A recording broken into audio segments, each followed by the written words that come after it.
Hey, Matthew, this is Jameson from ESPN.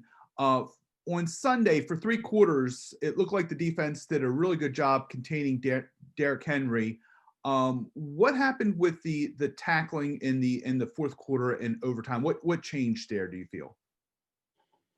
I don't really know, honestly. I think we got to do a good job finishing up and making sure that nothing slips through. But you know, got to do a better job getting them down on the ground.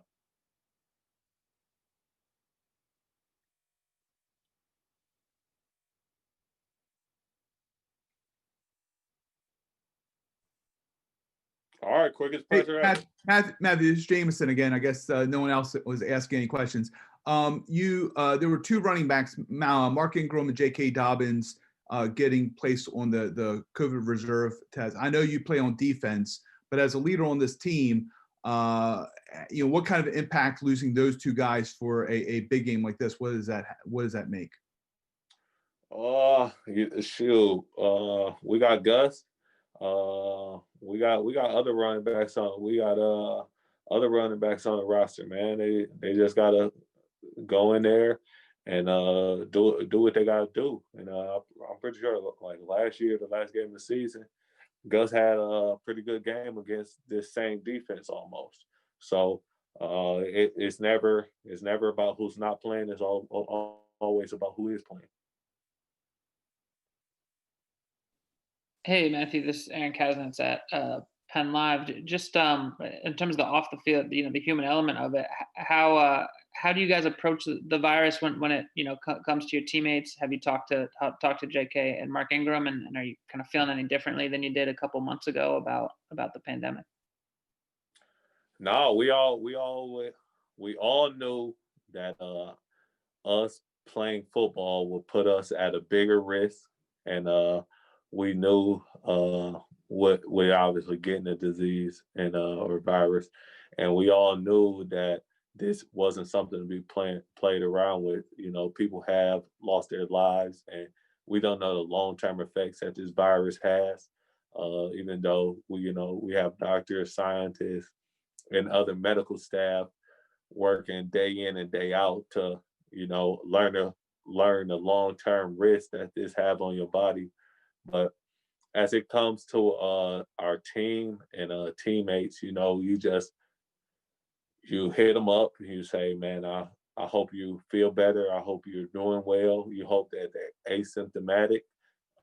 And then you also think about their families. And then you just keep those people in your prayers.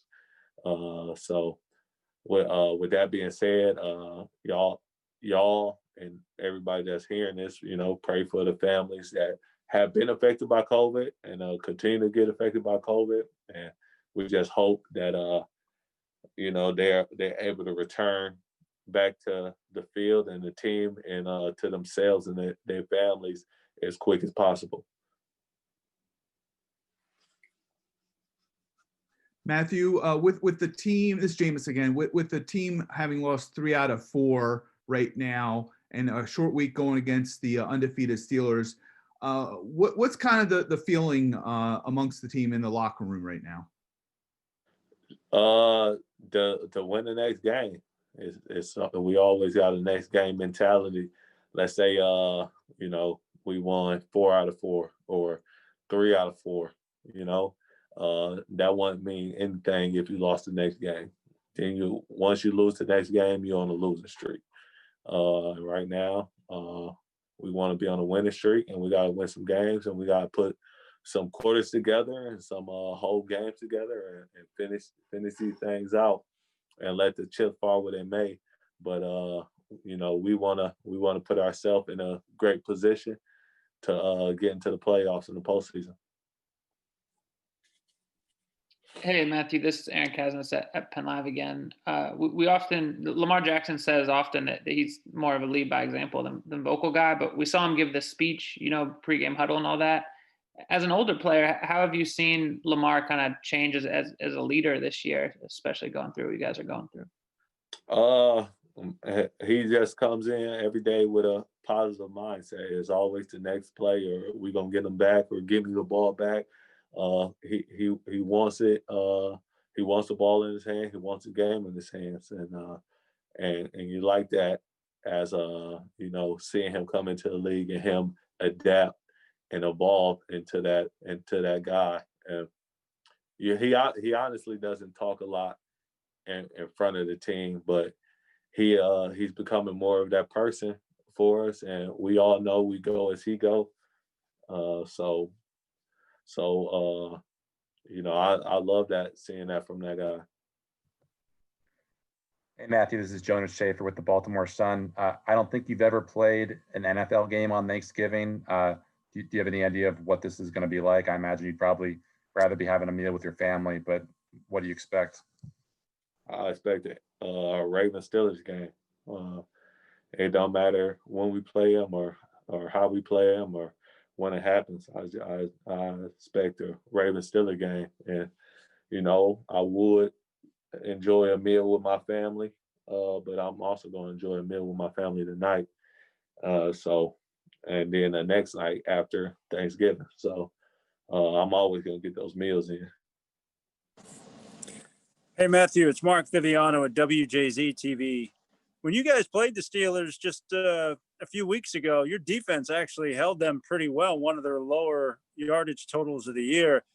How do you feel about how well you guys played that game and whether you can replicate that and get a win on Thursday? I don't think you can ever replicate a game, but we got to go out there and stop them every play. So it's not that we trying to had because we lost that game. So we want to play better. We want to keep them out the end zone. We want to hold them to 0 points, and that's what we want to do. So we're gonna go out there and see. Hey, Matthew, this is Garrett Downing with the Ravens. I know that obviously it was disappointing yesterday, but is there a sense that if you go out there and you beat the Steelers, you can get this thing turned around really quickly? Man, we if we go out there and beat whoever we face, we can get this thing turned around quickly. We are 6-4. Let's just continue to keep the wins a lot more than the losses, and then see how that works out for us. But turned around, that don't really mean nothing. We got to play one game at a time. Every game that we play, we have to win, and y'all might call that turned around, but in a short mindset, it's just one win every week, and then see what happens then.